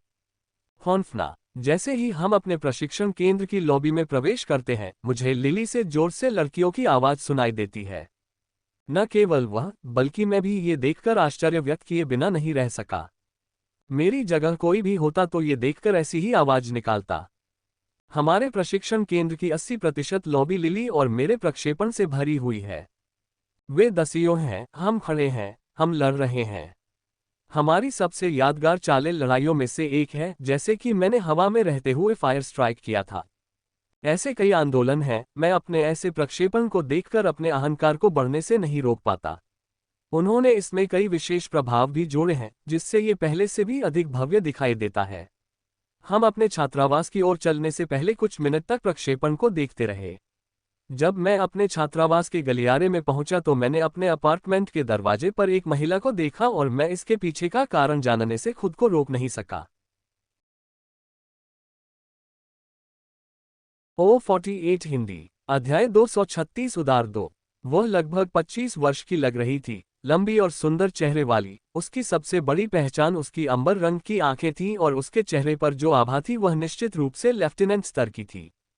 मुझे आते देख वह थोड़ा हिली और तभी मुझे उसके ब्लेजर की जेब पर प्रशिक्षण केंद्र का लोगो दिखाई दिया। उसे प्रशिक्षण केंद्र द्वारा भेजा जाना चाहिए। मिस्टर जार, मैं करेन हूँ, मैं प्रशिक्षण केंद्र से हूँ, उसने कहा। मैंने सिर हिलाया और उसके लिए दरवाजा खोल दिया। कृपया अंदर आइए, मैंने आमंत्रित किया तथा मन ही मन कहा कि इसमें मेरा ज्यादा समय नहीं लगेगा। धन्यवाद मिस्टर जार, उसने कहा और मेरे बगल वाली कुर्सी पर बैठ गई। मैं आपके लिए क्या कर सकता हूँ? मैंने विनम्रता से पूछा। कुछ नहीं, मैं तो बस तुम्हें ये देने आई हूँ, उसने मुस्कुराते हुए कहा और अपनी ब्लेजर की जेब से बड़ा केस निकालकर मेज पर रख दिया। मुझे ये देखकर आश्चर्य होता यदि मेरे पास स्वयं भंडारण नहीं होता, और जहां तक भंडारण की बात है तो लेफ्टिनेंट स्टेज इवॉल्वर के पास भंडारण होना एक सामान्य बात है। सामान्य अंतरिक्ष भंडारण और निम्न श्रेणी की नाइट ग्रेड कलाकृतियां उनके लिए कुछ भी नहीं है। उसने बक्सा खोला और देखा कि उसके अंदर 5 चीजें करीने से रखी हुई थीं। मुझे ये जानने के लिए दोबारा सोचने की जरूरत नहीं पड़ी कि वे क्या हैं। उनमें से 5 नाइट ग्रेड कलाकृतियां हैं: मुखौटा, कवच, हथियार, ढाल और पूरा गियर बूट। मैंने चमकती आंखों से उस गियर को देखा। निम्न स्तरीय नाइट ग्रेड कलाकृतियों की कीमत 50 मिलियन से शुरू होती है और मेरे सामने वे अपने ग्रेड के शीर्ष पर लग रहे थे। अगर मैं ये पूरा सेट बाहर से खरीदूं तो इसकी कीमत लगभग 350 मिलियन होगी। 10 मिनट पहले जब मुझे मेरी विशेष प्रशिक्षण फीस वापस मिली तो मैं नाइट ग्रेड आर्टिफैक्ट खरीदने के लिए जिल को बुलाने की योजना बना रहा था, लेकिन अब मेरे सामने पूरा सेट देखकर मुझे नहीं लगता कि मुझे उसे फोन करना होगा। मुझे क्या करना होगा? मैंने अपनी होलोवॉच को ध्यान से देखते हुए पूछा। मैं उसे परोक्ष रूप से यह बता रहा था कि मेरे पास समय कम है और उसे जल्दी से अपना काम खत्म कर लेना चाहिए। आपको लड़ाई जीतने के अलावा कुछ नहीं करना है। ये गियर हमसे उधार लिया गया है। यदि आप शीर्ष 25 में प्रवेश करते हैं तो आप इस गियर से एक आर्टिफैक्ट रख सकते हैं। यदि आप शीर्ष 10 में आ सकते हैं तो पूरा साल आपका होगा, जिसमें नाइट ग्रेड कौशल भी शामिल है। उन्होंने कहा, जहां तक सेमीफाइनल की बात है, हम 10 साल तक आपके प्रशिक्षण का खर्च उठाएंगे। मैं उसका प्रस्ताव सुनकर काफी चौंक गया, लेकिन तुरंत अपने भावों पर नियंत्रण कर लिया। उन्होंने मेरे सेमीफाइनल में पहुंचने का जिक्र तो किया, लेकिन चैंपियन बनने का नहीं। ऐसा लगता है कि उन्हें भी लगता है कि मेरे चैंपियन बनने की संभावना बहुत कम है। ये रही अनुबंध की प्रति, उसने कहा, और जब मैं अभी भी गहरी सोच में डूबा था, उसने अनुबंध की प्रति मेरे सामने रख दी। मैं अनुबंधों को ध्यानपूर्वक पढ़ता हूं, ये देखने के लिए कि कहीं कोई छिपी हुई खामियां तो नहीं है। ये पुष्टि करने के बाद कि अनुबंध निष्पक्ष है और इसमें कोई छिपी हुई खामियां नहीं है, मैंने बिना किसी हिचकिचाहट के अनुबंध पर हस्ताक्षर कर दिए। मैं अब आपका समय बर्बाद नहीं करूंगी मिस्टर जार, कल के मैचों के लिए शुभकामनाएं, उसने कहा और मेरे अपार्टमेंट से चली गई। मैंने उसकी ओर सिर हिलाया, लेकिन मेरा सारा ध्यान मेज पर रखे कलाकृतियों के 5 सेटों पर था। मेरे शरीर पर पूर्ण नाइट ग्रेड आर्टिफैक्ट स्थापित होने के कारण प्रतियोगिता में आगे बढ़ने की मेरी संभावनाएं और अधिक बढ़ गईं। बिना इंतजार किए मैंने जल्दी से कलाकृतियां पहन लीं और प्रशिक्षण कक्ष की ओर दौड़ पड़ा। मुझे उनका आदी होने के लिए उनके साथ अभ्यास करना होगा। मुझे कहना होगा कि प्रशिक्षण केंद्र बहुत उदार है। न केवल उन्होंने मुझे पूर्ण नाइट ग्रेड गियर दिया है, बल्कि उन्होंने मुझे रात के लिए अपने सर्वोत्तम प्रशिक्षण कक्ष तक पहुंच भी प्रदान की है। ये सबसे अच्छा है। प्रशिक्षण कक्ष में मैंने जल्दी से अभ्यास के लिए एंड्रॉइड का चयन किया और पूरे नाइट ग्रेड गियर को सक्रिय किया। FREOmegaAbnormal.com। जैसे ही मैंने अपने पूर्ण नाइट ग्रेड गियर के साथ एंड्रॉइड का मुकाबला किया, मुझे स्पष्ट रूप से अपनी शक्ति में बड़ी वृद्धि महसूस हुई। इस गियर ने मेरी शक्ति में एक बड़ी वृद्धि की। सबसे बड़ी रक्षा है। अब मुझे हमले से बहुत सावधान रहने की जरूरत नहीं थी, क्योंकि अब मेरे पास नाइट ग्रेड कवच है। नाइट ग्रेड गियर के प्रति मेरा उत्साह समाप्त हो जाने के बाद मैंने लिली को बुलाया। उसने कहा कि प्रशिक्षण केंद्र से कोई व्यक्ति उसके पास आया था, लेकिन उसे जो प्रस्ताव मिला वह मुझसे कुछ अलग था, क्योंकि उसके पास पहले से ही नाइट ग्रेड आर्टिफैक्ट का पूरा गियर था, लेकिन उसने उनके प्रस्ताव को अस्वीकार कर दिया। शीर्ष 50 की सूची घोषित होने के तुरंत बाद उन्हें सिल्वर स्पीयर से एलिट सदस्यता का प्रस्ताव मिला, जिसे उन्होंने स्वीकार कर लिया। सिल्वर स्पीयर संघ के शीर्ष 7 संगठनों में से एक है। इसकी कुलीन सदस्यता सीधे प्राप्त करना वास्तव में कठिन है। उन्हें आप में कुछ क्षमता दिखनी चाहिए जिससे वे ये पेशकश कर सकें। उन्होंने कहा कि वह प्रतियोगिता के बाद कल अंतिम दस्तावेजों पर हस्ताक्षर करेगी और संगठन के परिसर में चली जाएंगी। मैंने फोन काटने से पहले उन्हें यह अवसर मिलने पर बधाई दी। मुझे ये सुनकर दुख और ईर्ष्या दोनों महसूस हुई। दुख इसलिए क्योंकि वह कल ही चली जाएगी, क्योंकि वह मेरी एकमात्र अच्छी दोस्त है जो प्रशिक्षण केंद्र में थी, और मुझे इसलिए जाने दिया गया क्योंकि मुझे शीर्ष 7 संगठन से कोई प्रस्ताव नहीं मिला था। मैंने अपने होलोवॉच पर एक रिमाइंडर लगा रखा था कि जैसे ही टॉप 7 संगठन से संबंधित कुछ आए तो मुझे तुरंत सूचित करना होगा, लेकिन ऐसा कुछ नहीं हुआ। मुझे सामान्य संगठन से तो प्रस्ताव मिला, लेकिन शीर्ष 7 संगठनों से मुझे एक भी प्रस्ताव नहीं मिला, जो बहुत अजीब बात है। जिल ने जो कहा था उसके अनुसार जो असंबद्ध लोग शीर्ष 50 तक पहुंचने में सक्षम थे, उन्हें निश्चित रूप से शीर्ष 7 संगठन से प्रस्ताव मिलेगा, लेकिन मुझे कोई नहीं मिला। मैं आत्म प्रशंसा नहीं कर रहा हूं, लेकिन मुझे पता है कि मैं उस लिली से अधिक शक्तिशाली हूं और उसके पास अद्भुत नाइट ग्रेड कौशल होने के बावजूद मैं उसे 10 मिनट के भीतर हरा सकता हूं। मैंने एक आह भरी और इस बारे में ज्यादा नहीं सोचा। अब मेरा मुख्य ध्यान अभ्यास पर होना चाहिए, अन्य चीजों के बारे में मैं प्रतियोगिता के बाद सोचूंगी। आज वह दिन है, मैंने बिस्तर से उठते हुए जोर से कहा। आज विशेषज्ञ चरण प्रतियोगिता का अंतिम दिन है। मैं पूरी तरह से उत्साहित हूं और तरोताजा हूं। मैंने पहले ही पूरी तैयारी कर ली है और मैचों में अपना सर्वश्रेष्ठ प्रदर्शन करूंगा। मैं 1 घंटे के भीतर तैयार हो गया और मास्क पहनकर अपने अपार्टमेंट से बाहर निकल गया। मैं आज बिल्कुल अकेला था क्योंकि लिली के माता पिता विशेष रूप से अपनी बेटी को बड़े मंच पर खेलते देखने के लिए आए थे। मैं अपने माता पिता को भी आने के लिए कहना चाहता था, लेकिन कई कारणों से मैंने ऐसा नहीं सोचा। मास्क पहनकर आने पर किसी ने मेरी तरफ ध्यान नहीं दिया। अगर मैंने मास्क नहीं पहना होता तो अब प्रशिक्षण केंद्र की लॉबी में मेरा इंतजार कर रही भीड़ मुझे चील की तरह घेर लेती। मैंने प्रतियोगिता स्थल के लिए होवर कार को बुलाया, जबकि मैं अपनी होलोवॉच पर मील की दूरी की जांच कर रहा था। जैसे जैसे मैं ईमेल पढ़ता गया, 2 ईमेल ने मुझे बहुत खुश कर दिया। एक जिल का था जबकि दूसरा जिम का था। दोनों ने कहा कि वे व्यक्तिगत रूप से मेरा उत्साहवर्धन करने आएंगे। ये पढ़कर मुझे खुशी हुई क्योंकि मैं जानता हूं कि वे दोनों कितने व्यस्त रहते हैं। जिम अपनी कीमियागिरी में व्यस्त है। जब भी मैंने उसे पिछले 3 महीनों में देखा, मुझे लगा कि वह नींद से वंचित है। जहां तक जिल की बात है तो वह सजा के तौर पर अपनी चाची से कठिन प्रशिक्षण ले रही है। उसकी चाची उसे और उसके भाई को कठोर प्रशिक्षण की सजा दे रही है क्योंकि वे दोनों बिना बताए अंतरिक्ष में चले गए थे। इन कुछ महीनों में जिल को बाहर जाने का समय ही नहीं मिला। जब भी हम मिलते, वह हमेशा शिकायत करती कि सजा कितनी कठिन है। सजा सचमुच बहुत कठोर रही होगी क्योंकि उसके शरीर पर जो भी अतिरिक्त चर्बी थी वह खत्म हो गई होगी। पहली जिल एक प्यारे तरीके से सुंदर थी क्योंकि उस पर अभी भी कुछ शिशु वसा थी, लेकिन अब वह एक मूर्ति की तरह सुंदर हो गई है, एलेन और सारा के समान स्तर की।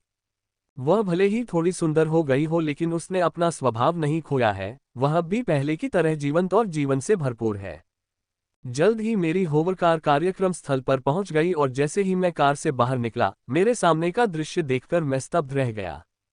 पहले प्रतियोगिता की व्यवस्था को असाधारण कहा जा सकता था, लेकिन अब वे उबर बन गए हैं। उन्होंने पूरी व्यवस्था को उन्नत कर दिया था। वहां अधिक मूर्तियां थीं जो आकाश में उड़ते हुए हवाई जहाज का प्रदर्शन कर रही थीं और बीच बीच में लोगों पर कंफेदी की वर्षा कर रही थीं। इतना ही नहीं, शीर्ष 50 मुकाबलों को प्रदर्शित करने वाले सैकड़ों प्रक्षेपण देखे जा सकते हैं, जबकि विशेषज्ञ प्रत्येक मुकाबले पर अपनी राय दे रहे हैं। ये सचमुच अद्भुत लगता है। अंदर जाने से पहले मैंने मूर्तियों के कुछ प्रदर्शनों का आनंद लिया। मैं अपने अपार्टमेंट से बहुत जल्दी निकल जाता हूं क्योंकि प्रतियोगिता के औपचारिक रूप से शुरू होने में अभी 1.5 घंटा बाकी है। हॉन्फ आयोजन स्थल के अंदर प्रवेश करते ही अनायास ही मेरे मुंह से एक सांस निकल जाती है। वह स्थान जहां पहले दर्जनों युद्ध क्षेत्र हुआ करते थे, अब वहां केवल एक युद्ध क्षेत्र है। कोई भी व्यक्ति आसानी से इसके चारों ओर दौड़ सकता है। यह अखाड़ा बहुत बड़ा है। यहाँ लड़ाई के मैदान की तरह जगह की परवाह किए बिना अपनी इच्छानुसार लड़ा जा सकता है। लोगों को पहले से ही आयोजन स्थल पर आते देखा जा सकता था क्योंकि इसका 20% हिस्सा पहले ही भर चुका था। मैं भी भागीदारी क्षेत्र की ओर चला गया। इस बार ये लड़ाई के मैदान के करीब था और दर्शकों को शीर्ष 50 फाइनलिस्टों का स्पष्ट दृश्य मिल सकता था। जैसे ही मैं प्रतीक्षा क्षेत्र के पास पहुंचा, मैंने अपना मस्तूल हटा दिया ताकि दरवाजे पर खड़ा गार्ड मुझे न रोक सके। अपनी पहचान की पुष्टि करने के बाद मैंने प्रतिभागी क्षेत्र में सीट ले ली। यहाँ पहले से ही 8 लोग बैठे हैं और मेरे साथ यहाँ 9 लोग हैं। समय बीतने के साथ अन्य लोग भी आ जाएंगे।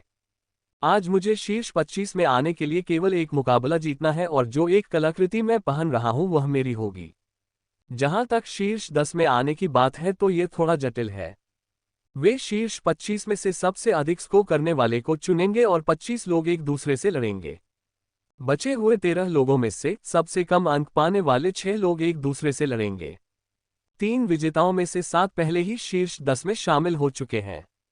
शीर्ष 10 लोग शीर्ष 5 के लिए एक दूसरे से लड़ेंगे और 5 में से सबसे अधिक स्कोर वाले को छोड़कर 4 लोग सेमीफाइनल के 2 स्थानों के लिए एक दूसरे से लड़ेंगे, जिससे अंतिम 3 लोग बचेंगे जो एक दूसरे के साथ 2 बार लड़ेंगे। जो सबसे अधिक मैच जीतेगा वह चैंपियन बन जाएगा। समय बीतता गया और अधिक से अधिक लोग आते गए और 1.5 घंटे बीतने तक पूरा स्थल खचाखच भर गया। वहां बहुत भीड़ हो गई। मैंने अपने जीवन में ऐसी भीड़ कभी नहीं देखी, यदि आप उन प्रतियोगिताओं की क्लिपों को नजरअंदाज कर दें जो मैंने अपने होलोवॉच पर देखी थी। मैं अपने शरीर पर हजारों लोगों की निगाहें महसूस कर सकता हूं। यह एहसास सचमुच अवास्तविक है। ये सिर्फ निष्क्रिय निगाहें हैं। मैं कल्पना कर सकता हूं कि जब मैं मैदान में लड़ूंगा तो सभी स्टेडियम की निगाहें मुझ पर होंगी तो कैसा महसूस होगा। मैं अपने सामने हो रहे सुंदर प्रदर्शन को देखकर अपने धड़कते हुए दिल को शांत कर लेता हूं। सभी कलाकार या तो मास्टर या लेफ्टिनेंट स्टेज इवॉल्वर्स हैं, उनका हर कदम शक्ति से भरा हुआ है। उन्हें देखकर मुझे आश्चर्य होता है कि क्या मैं कभी लेफ्टिनेंट स्तर तक पहुंच पाऊंगा। यह विचार मेरे मन में कई बार आता है। वेस्ट ब्लड में आने से पहले मैं सोचता था कि लेफ्टिनेंट स्तर ही सब कुछ है, क्योंकि नायकों की लीग में अधिकांश प्रतिभागी लेफ्टिनेंट स्तर पर ही होते हैं।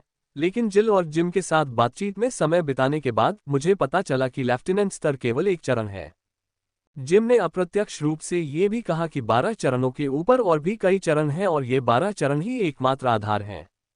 बस भविष्य के चरणों के लिए नींव। किसी व्यक्ति को तभी शक्तिशाली कहा जा सकता है जब वह 12 चरणों को पार कर जाए। अचानक मुझे जोरदार जयकारे की आवाजें सुनाई दी और पता चला कि प्रदर्शन समाप्त हो गया है और पहली लड़ाई की घोषणा हो चुकी है। हरमन रॉक बनाम सिल्वेस्टर बैंड। जब दोनों मैदान में उतरे तो दर्शकों ने जयकारे लगाए। पिछले राउंड में हरमन ने 9 मैच जीते थे जबकि सिल्वेस्टर ने 8 जीते थे। हरमन के जीतने की संभावना काफी अच्छी लग रही थी क्योंकि उनका स्कोर लगभग सही था, लेकिन सिल्वेस्टर जैसे डार्क हॉर्स को कमतर आंका जा सकता है, जिनकी रैंकिंग 300वीं थी, लेकिन फिर भी वे 8 मुकाबले जीतने में सफल रहे और शीर्ष 50 में प्रवेश करने में सफल रहे। टोंग। लड़ाई टोंग से शुरू हुई और अगले ही सेकंड दोनों ने एक दूसरे पर हमला कर दिया।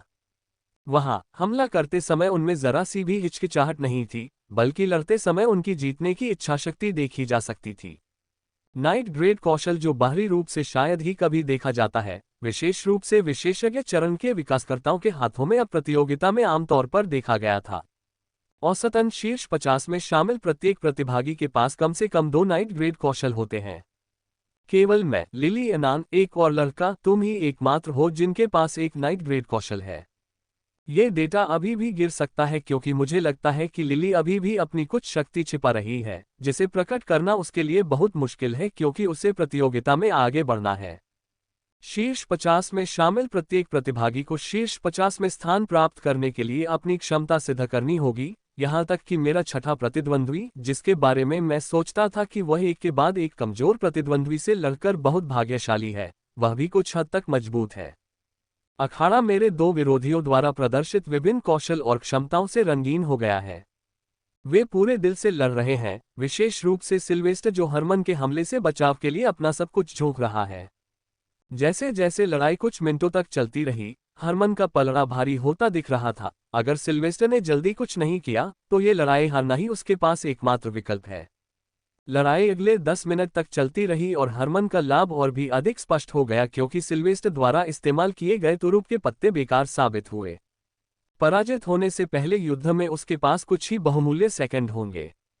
बम। सिल्वेस्टर को हरमन की नाइट ग्रेड कौशल की गोली सीने पर लगी और इससे पहले कि वह कुछ समझ पाता, उसने पाया कि हरमन की तलवार उसकी गर्दन पर थी और सिल्वेस्टर को आत्मसमर्पण करना पड़ा क्योंकि हरमन की तलवार नाइट ग्रेड कौशल से लेपित थी। कोई यह नहीं कह सकता कि सिल्वेस्टर ने युद्ध में प्रयास नहीं किया। बात सिर्फ इतनी है कि हरमन अपने 6 नाइट ग्रेड कौशल और अद्भुत युद्ध शैली के साथ स्पष्ट रूप से उससे अधिक शक्तिशाली था। अगली लड़ाई की घोषणा होने से पहले दोनों के बीच लड़ाई 10 मिनट से अधिक समय तक चली। मैंने मुकाबलों को देखते हुए अपने और एशलिन के लिए महंगी चीजें मंगवाईं। प्रत्येक मुकाबला दिलचस्प है, जिससे मेरा खून खौल उठता है और मैं मैदान में कूदकर लड़ने को उत्सुक हो जाता हूं, लेकिन मैंने अपने उत्साह को नियंत्रित कर लिया। अभी मेरी बारी नहीं आई है, मुझे जल्द ही मौका मिलेगा। मुकाबले जारी रहे और जल्द ही 5 मुकाबले समाप्त हो गए और जब छठे मुकाबले की घोषणा हुई तो दर्शकों में से सभी ने जोर से जयकारे लगाए।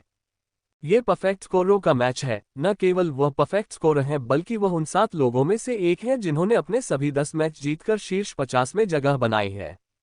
ये हर किसी को उत्तेजित करने वाला है और मुझे कहना होगा कि यह मुकाबला निराश करने वाला नहीं था।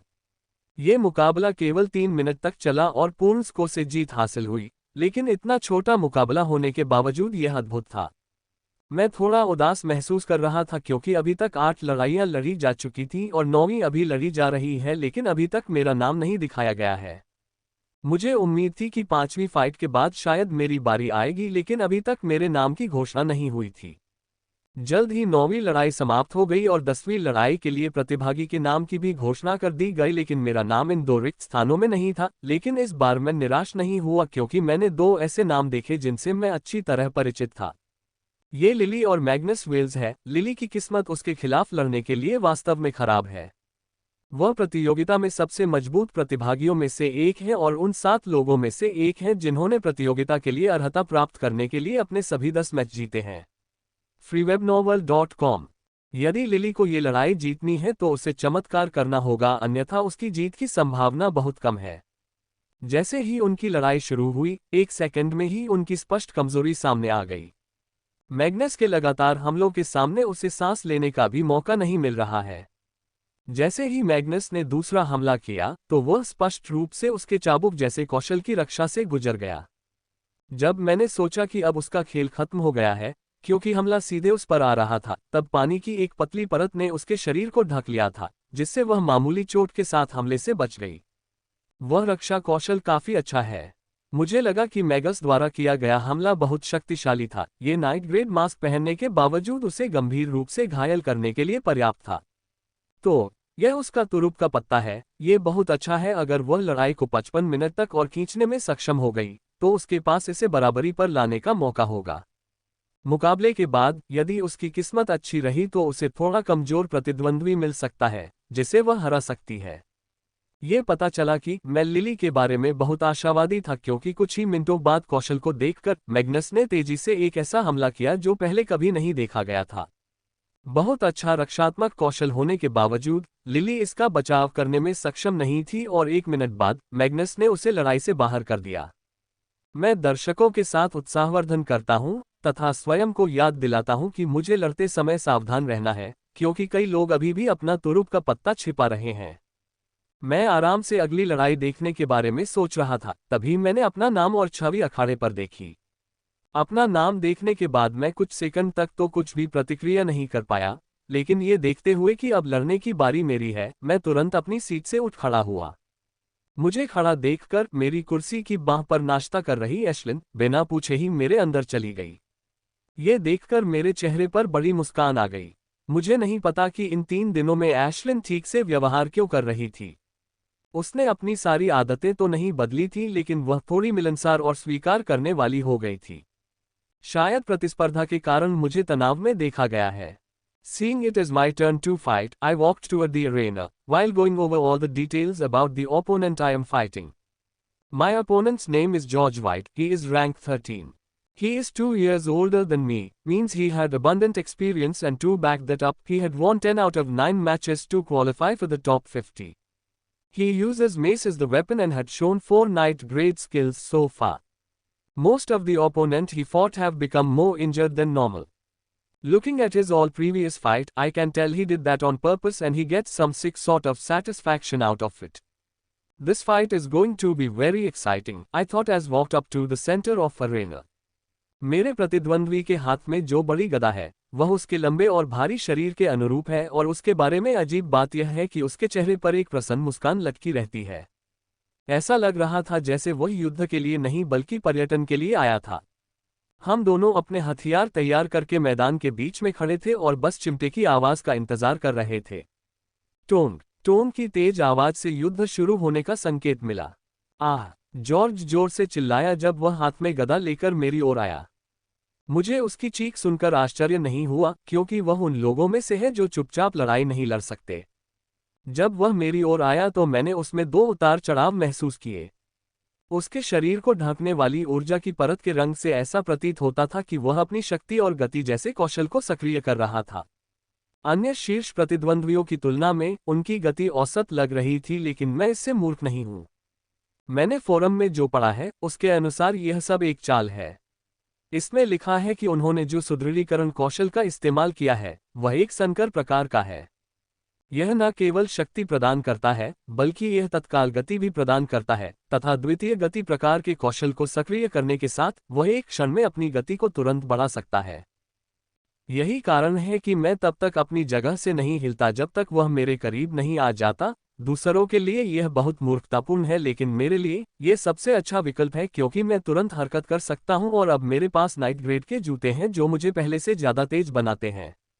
इसलिए भले ही वह मेरे करीब आते ही अपनी त्वरित गतिविधि सक्रिय कर दे, फिर भी मुझे उससे दूर जाने का पूरा भरोसा है। जैसे ही वह मेरे करीब आया, मुझे तीव्र उतार चढ़ाव महसूस हुआ और जॉर्ज की गति अचानक बढ़ गई। यह उतार चढ़ाव इसलिए नहीं है कि उसकी गति अचानक बढ़ गई, बल्कि इसलिए है क्योंकि उसने अपना तीसरा कौशल सक्रिय कर लिया है जो एक अपराध है।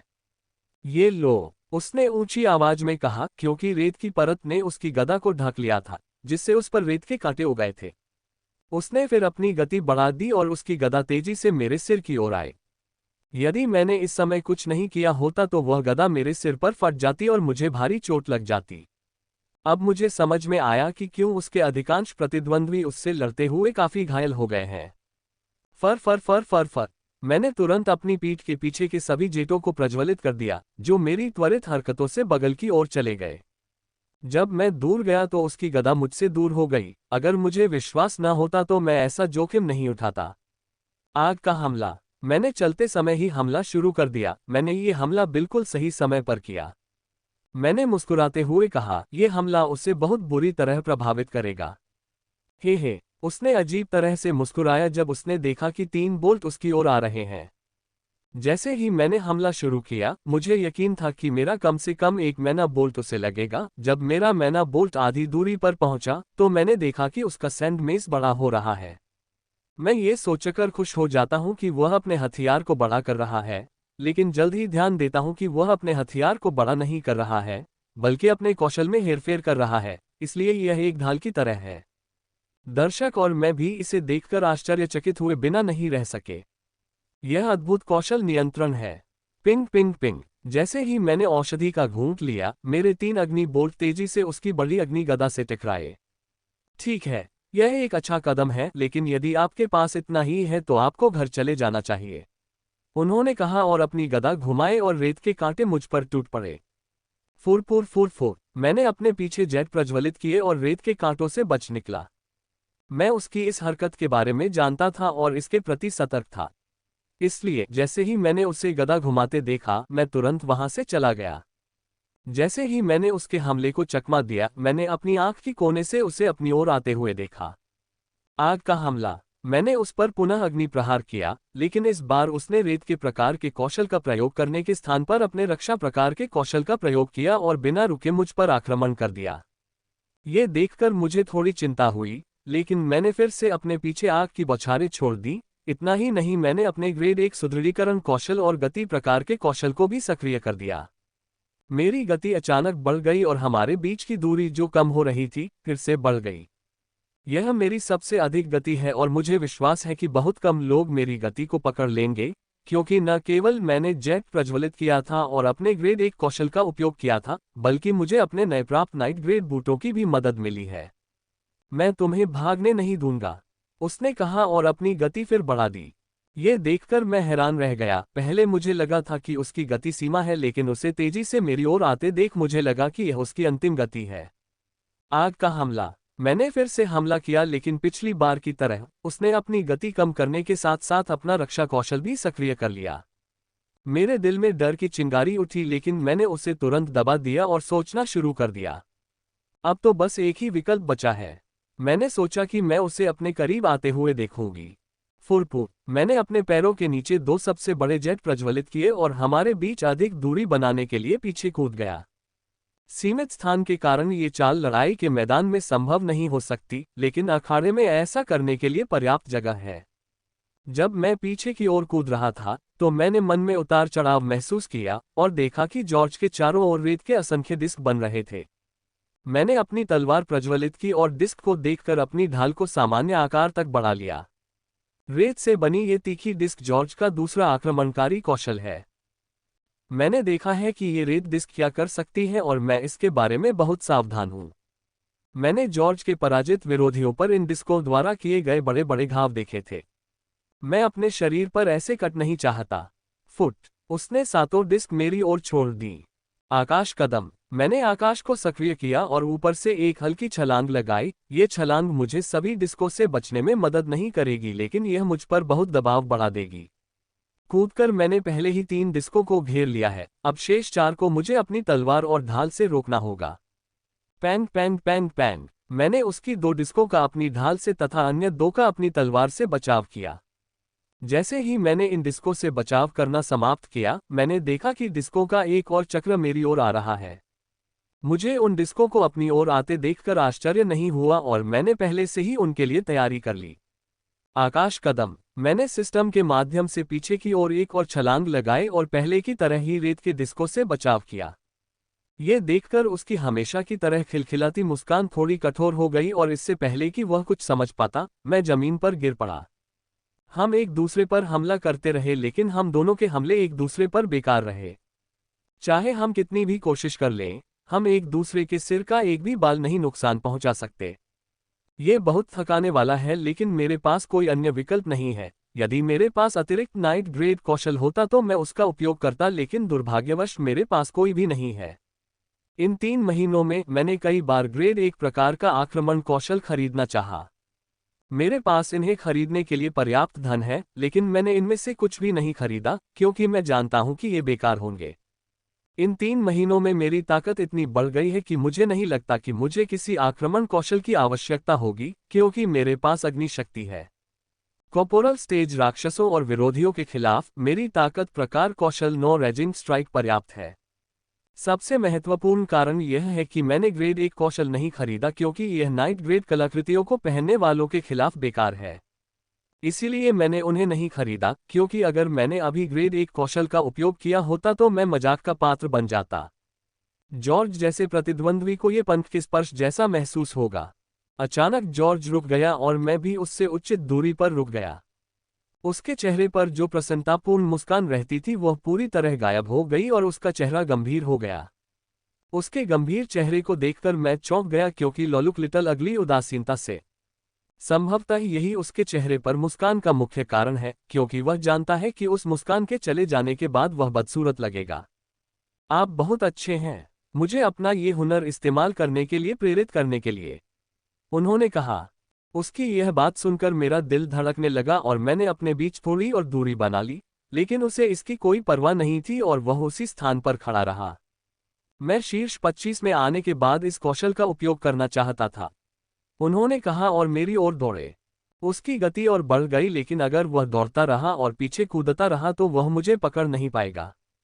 जैसे ही वह मेरी ओर आया, मैंने शक्ति में उतार चढ़ाव महसूस किया और पाया कि उसके चारों ओर रेत मंडरा रही है और धीरे धीरे रेत पतली सुइयों में बदल रही है। अगले ही क्षण सैकड़ों सुइयां उसके चारों ओर एकत्रित हो गईं। वहां सैकड़ों सुइयां हैं, इस पतली सुई से बच पाना संभव नहीं है, भले ही किसी के पास अच्छा बचाव कौशल हो, क्योंकि वे हर बचाव को भेद देंगे। इन सुइयों से शारीरिक क्षति तो बहुत कम होती है, लेकिन ये किसी अन्य कारण से सर्वाधिक घातक होती है। खासतौर पर मेरे लिए, क्योंकि मेरी पीठ के पीछे से निकलने वाली आग की बौछारों के लिए पूरी एकाग्रता की आवश्यकता होती है और ये सुइयां मेरी एकाग्रता के लिए खतरा हैं। ऐसी सैकड़ों सुइयां हैं, चाहे मैं कितनी भी कोशिश करूं, मैं उनसे बच नहीं पाऊंगा। मुझे नुकसान को न्यूनतम करना था और यह सोचना था कि मैं इस लड़ाई को हारे बिना सुरक्षित रूप से इस संकट से बाहर आ जाऊं। freewebnovel.com। जाओ। जॉर्ज ने अपना हाथ हिलाया और सैकड़ों सुइयां मेरी ओर आ गिरी। सैकड़ों की संख्या में कीड़े तेजी से मेरी ओर आए। मैं उनसे बचना चाहता था, लेकिन यह व्यर्थ था क्योंकि उनकी संख्या बहुत अधिक थी। इन सुइयों के कारण मुझे पूरे शरीर में दर्द महसूस हुआ, केवल सिर और छाती ही सुरक्षित थे। इससे पहले कि मैं कुछ समझ पाता, सुइयों के अचानक हमले से मेरी एकाग्रता भंग हो गई और अगले ही पल मैंने रेत की गदा को अपनी ओर आते देखा। मैं बर्बाद हो गया। मैंने सोचा जब मैंने देखा कि गदा मेरी ओर आ रही है और मैंने जल्दी से अपनी ढाल सामने रख ली। बम पुह पुह दरार। गदा जोर से मेरी ढाल से टकराए और मैं उड़ गया, लेकिन इससे पहले मैंने मुंह में खून उगल दिया था। मुझे लगता है कि कुछ हड्डियां भी टूट गईं और मैं और भी अधिक घायल हो गया।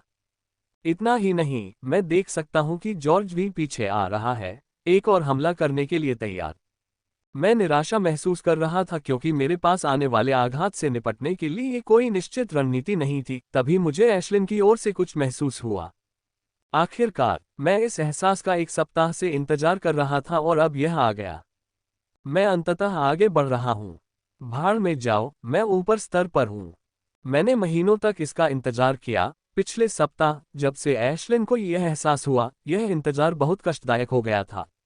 मेरे सभी दोस्तों का स्तर ऊपर चला गया, यहाँ तक कि एलेन जो अभी आरंभिक स्तर पर थी, वह भी शीर्ष स्तर तक पहुंच गई, जबकि जिल और जिम तो बहुत पीछे रह गए, जो दोनों ही कॉर्पोरल स्तर तक पहुंच गए। इस स्तर पर आगे बढ़ने से मुझे प्रतियोगिता में बड़ी बढ़त मिलेगी, लेकिन उससे पहले मुझे अपनी ओर आ रही गदा से बचना होगा। अपनी पूरी इच्छाशक्ति का प्रयोग करते हुए मैंने पुनः अपनी ढाल को अपने सामने ले आया, हालांकि पहले हुए हमले के कारण मेरी बाह में चोट लगी हुई थी। बम, पुह, ट्रैक। उसकी नुकीली रेत की गदा ने फिर से मेरी ढाल पर जोरदार प्रहार किया, जिससे मैं बाहरी और आंतरिक दोनों तरह से घायल हो गया। इस बार अच्छी बात सिर्फ यही रही कि मैं पूरी तरह तैयार थी और मैंने इस झटके का इस्तेमाल हमारे बीच दूरियां पैदा करने के लिए किया। मैंने जल्दी से अपनी चोटों को ठीक करने के लिए जीवन औषधि पी ली, ये जानते हुए कि वह जल्द ही मेरे स्तर के उतार चढ़ाव के बाद से मुझ पर हमला करेगा और बिना रोक टोक के मुझ पर हमला करेगा, मुझे पूरी तरह से स्तर तक पहुंचने से पहले ही हरा देगा। यह अच्छी बात है कि मैं तैयार था और जिम से एक अनोखी औषधि लेकर आया था। सामान्य गति से स्तर ऊपर करने में लगभग 15 मिनट लगते हैं और अगर मैं जीवन औषधि पीता हूं तो समय घटकर 5 मिनट हो जाएगा, लेकिन 10 मिनट अभी भी उससे अधिक है जिसे मैं संभाल नहीं सकता। मैंने भविष्यवाणी की थी कि लड़ाई के दौरान मेरे स्तर को ऊपर उठाने की संभावना हो सकती है और इसीलिए मैं एक्सेलरेट लेवल अप पोशन लाया था। जैसा कि इसके नाम से पता चलता है, यह एक औषधि है जो स्तर बढ़ाने की प्रक्रिया को तेज करने में मदद करती है। जीवन औषधि के बाद मुझे जो 10 मिनट लगने वाले थे, अब मुझे केवल 2 मिनट लगेंगे। इस तरह की त्वरित प्रक्रिया के बदले में मुझे कुछ असहज भावना का अनुभव करना पड़ा। जैसे ही मैं झटके से वापस उड़ रहा था, मैंने जल्दी से अपने भंडारण से एक छोटी लाल बोतल निकाली और उसे अपने मुंह में डाल लिया। जैसे ही तरल पदार्थ मेरे मुंह में गया, मुझे ऐसा महसूस होने लगा जैसे हजारों चींटियां मेरे शरीर पर रेंग रही हों। यदि सुप्रीम कॉम्बैट एक्सरसाइज के दर्द ने उस सुन्न करने वाली अनुभूति में थोड़ी मदद नहीं की होती, तो मैं निश्चित रूप से पागल हो गया होता। मैं वास्तव में अभी उसे शाप देना चाहता हूं। उसने कहा कि सनसनी कुछ मिनटों तक रहेगी और युद्ध में मुझे प्रभावित नहीं करेगी। मेरी गांड। मैंने खुद को कोसा जब मैंने सोचा कि इस सनसनी के साथ मैं शायद ही बिना असफल हुए जेट को प्रज्वलित कर पाऊंगा। ओह लानत है! मैंने गाली दी जब मैंने रेड जॉर्ज को अपनी रेत की नुकीली गदा के साथ मेरी ओर आते देखा। उसके क्रूर चेहरे के भाव से मैं बता सकता था कि उसने निश्चित रूप से महसूस कर लिया है कि मैं आगे बढ़ रहा हूं और वह निश्चित रूप से मुझे हराना चाहेगा, इससे पहले कि मैं पूरी तरह से शीर्ष स्तर पर पहुंच जाऊं। मुझे कुछ करना होगा। यदि वह गदा मुझ पर लगी, तो मैं निश्चित रूप से बुरी तरह घायल हो जाऊंगा क्योंकि इस बार वह अपनी पूरी शक्ति का प्रयोग कर रहा है। मैं उस प्रहार के बाद ज्यादा समय तक जीवित नहीं रह पाऊंगा।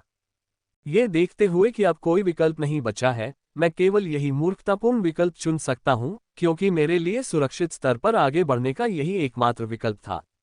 बिना समय बर्बाद किए मैंने शील्ड को मैना खिलाना शुरू कर दिया। ऐसा करने में थोड़ा दर्द महसूस हुआ क्योंकि मेरे शरीर का सारा मैना मेरे स्तर को ऊपर ले जाने में जा रहा था। मैंने जीवन औषधि का एक बड़ा घूंट लिया क्योंकि मैं ढाल का विस्तार कर रहा था और दर्दनाक सनसनी, मुझे लगा कि तुरंत दूर हो गई। मेरे प्रतिद्वंद्वी के चेहरे पर एक बड़ी मुस्कान देखी जा सकती थी क्योंकि वह मुझ पर अपनी गदा घुमा रहा था। बम, धप धप धप। उसकी नुकीली गदा मेरी ढाल पर लगी और मैं बिना किसी चोट के 3 कदम पीछे हट गया। जब भी उसकी गदा मेरी ढाल से टकराती थी तो वह मुझे आंतरिक और बाह्य दोनों तरह से घायल कर देती थी, लेकिन अब तो वह मुझे 3 कदम पीछे हटने पर मजबूर कर रही थी। ये ढाल की रक्षात्मक शक्ति के कारण हुआ। जब ढाल का आकार सीमा तक बढ़ गया, तो न केवल इसने बड़े क्षेत्र को कवर किया, बल्कि इसकी रक्षात्मक शक्ति भी कई गुना बढ़ गई। यही कारण है कि विस्तारित ढाल को अंतिम रक्षा माना जाता है। हे, वह ये देखकर दुखी नहीं हुआ कि उसका हमला बेअसर हो गया है, क्योंकि उसने मेरी ढाल पर हमला जारी रखा। वह शायद अपनी जीत के बारे में सोच रहा है क्योंकि 80% मामलों में जब भी विशेषज्ञ स्तर का इवॉल्वर अपनी ढाल को अधिकतम तक बढ़ाता है तो उसके हारने की संभावना बहुत अधिक बढ़ जाती है। विस्तारित ढाल मन को सोखने वाली है, यह मन को उससे भी अधिक तेजी से सोखती है जितना कि मन औषधि उत्पन्न कर सकती है। वह शायद सोच रहा है कि मैं कुछ ही सेकंड में मैना से बाहर हो जाऊंगा क्योंकि मैं अब एक स्तर ऊपर जा रहा हूं और विस्तारित ढाल के लिए मैना भी प्रदान करता हूं, लेकिन वह बहुत गलत है। मैं युद्ध के दौरान मन प्राप्त करने के लिए सामान्य मन औषधि नहीं पी रहा हूं, बल्कि जीवन औषधि पी रहा हूं। जीवन औषधि को मन प्रदान करने और चोटों को ठीक करने के लिए सबसे अच्छे विकल्पों में से एक माना जाता है। इन 3 महीनों में जिम ने अपना वादा निभाया और मुझे निश्चित मात्रा में जीवन औषधि की बोतल दी।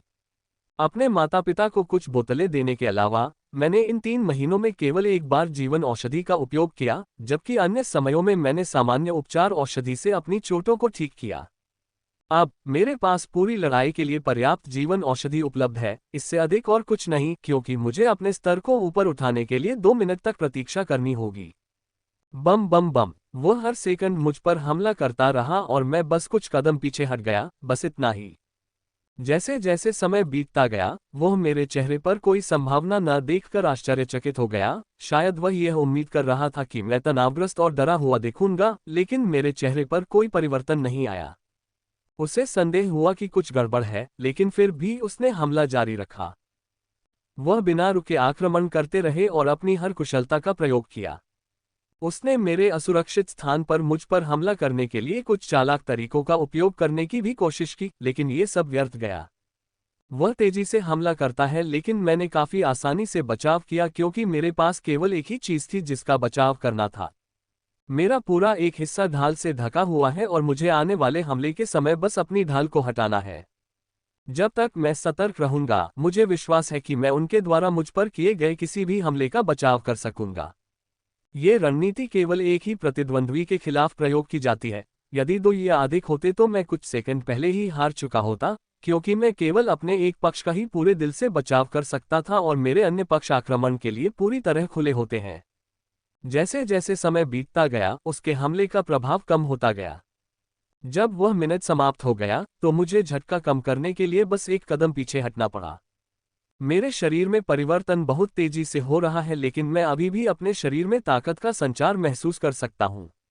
मेरे शरीर का हर हिस्सा स्तर के कारण ऊर्जावान हो रहा है। न केवल मेरे शरीर की मनः क्षमता आगे बढ़ रही है, बल्कि मेरा शारीरिक पहलू भी आगे बढ़ रहा है। इन पूरे 50 लोगों में मैं अकेला था जो विशेषज्ञ स्तर के मध्य स्तर पर था, जबकि अन्य सभी लोग शीर्ष स्तर पर थे। उन सभी को मुझसे एक स्तर का लाभ था, लेकिन अब ऐसा नहीं है क्योंकि मुझे लगता है कि मेरा स्तर पूरा हो गया है।